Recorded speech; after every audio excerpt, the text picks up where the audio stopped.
Watch what happens this time when the provider cues in to what the parent is saying, empathizes with her situation, and attempts to work with the parent to find a solution that fits her needs.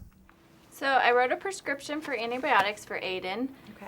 I did want to talk to you, though. I'm a little bit concerned looking through his chart at how many ear infections he's had recently, and I noticed that you had checked the box that someone's smoking in the home. So I was wondering if you can tell me a little more about that. Well, it's just me and him, and I do smoke. I try really hard not to smoke around him, but I've been smoking for 10 years, except when I was pregnant with him. But it's so stressful being a single mom and having a full-time job, and so that's why I started smoking again. You have a lot of things going on, and smoking's kind of a way to relax and de-stress. Yes, yeah. Some people have a glass of wine, I have a cigarette. Sure. And it sounds like you're trying not to smoke around him. Why'd you make that decision? I know it's not good for him. I mean, I've read those things about ear infections and asthma and stuff, but other kids have ear infections and their parents don't smoke. So on the one hand, you're worried about how your smoking might be affecting him, and on the other hand, you're not so sure if it's really the smoking that's causing these problems. Right, yeah. I mean, he doesn't have asthma. He hasn't had a lot of other problems that his other friends have. So, and I've thought about quitting before in the past, but I just don't see how it's possible right now. What made you decide to quit smoking when you were pregnant? Well, he was inside me and we were sharing everything, and I knew that he would get some of that, and I just didn't think I could live with myself if something happened to him. Right now, though, it feels almost too difficult to even manage or even to try. Yeah, exactly. How were you successful when you quit before?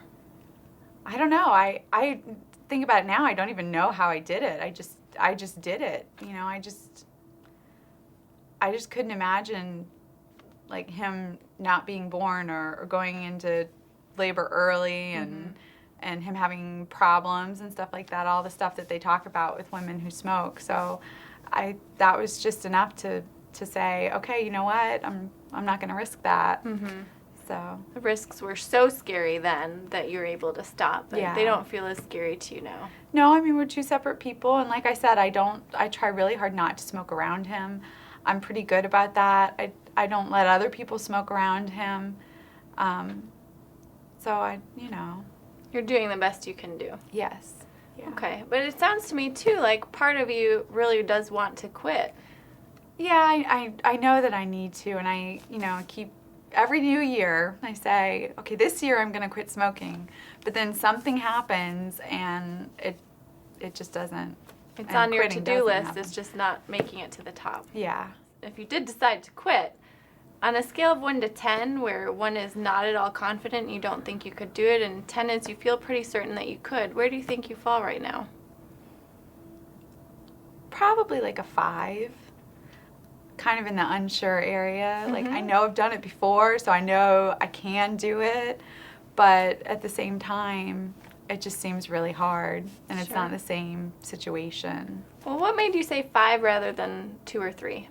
I know all the ways it's bad for me, and I don't want him to grow up thinking that it's okay to smoke. I don't want him to use any kind of, I don't want him to chew or anything like that.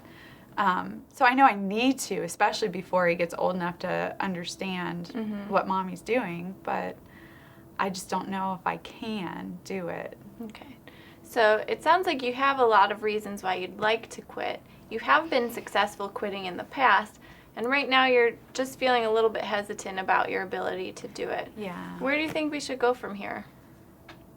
I don't know. I'd like some help. I just don't know what kind of help I need.